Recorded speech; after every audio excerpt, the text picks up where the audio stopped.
Hey everyone. So I'm gonna, I'm usually super quiet when I come in here, but I'm gonna try to speak up a little bit. I didn't jump any deer when I came in here today, which I believe is the only time I've ever had that happen. This is a location that I reserve for very late rifle season or late muzzleloader season if I haven't tagged out.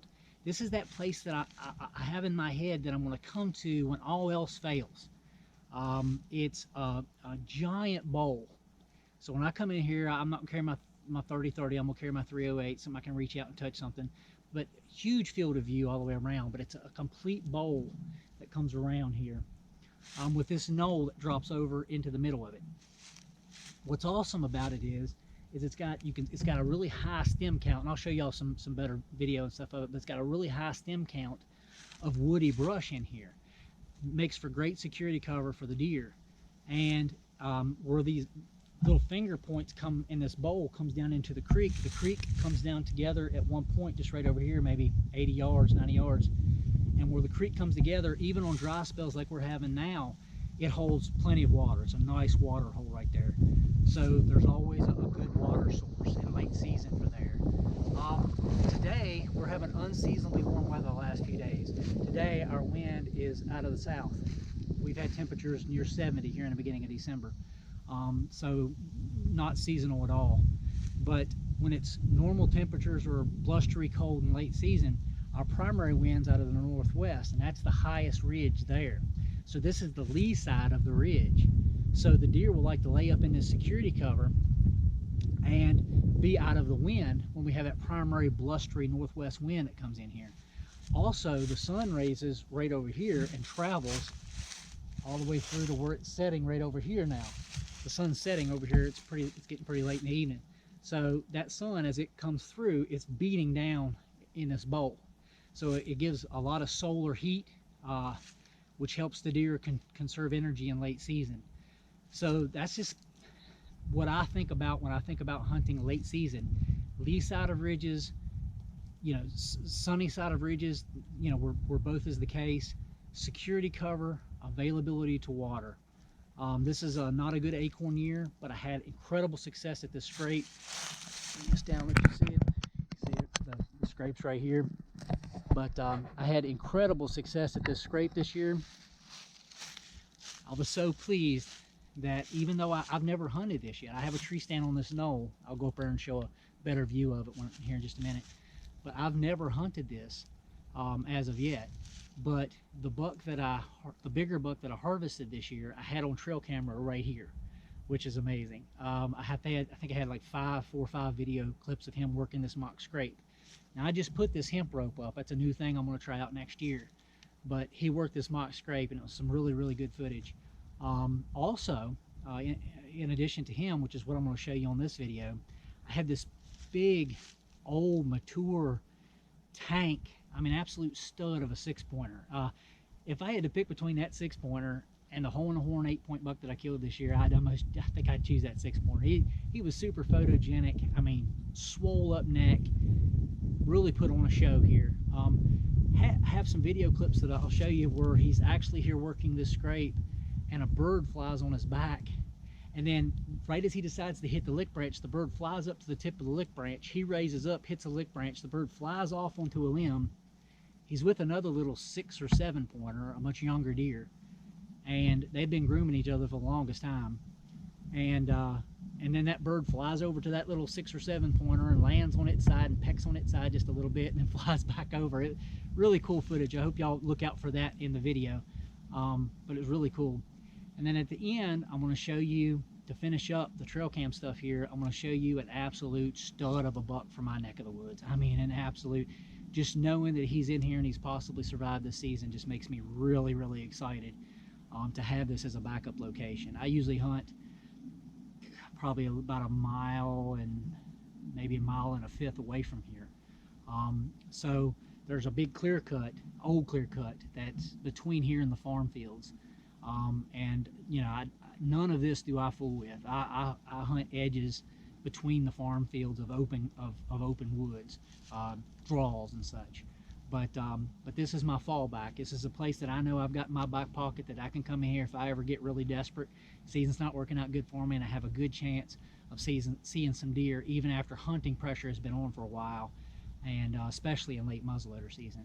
So I'll go up here to the tree stand and show y'all what this bowl looks like. It's a good overcast day, so you should be able to see it pretty good.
All right, everybody, here's the bowl. I'm actually up in top of my ladder stand now.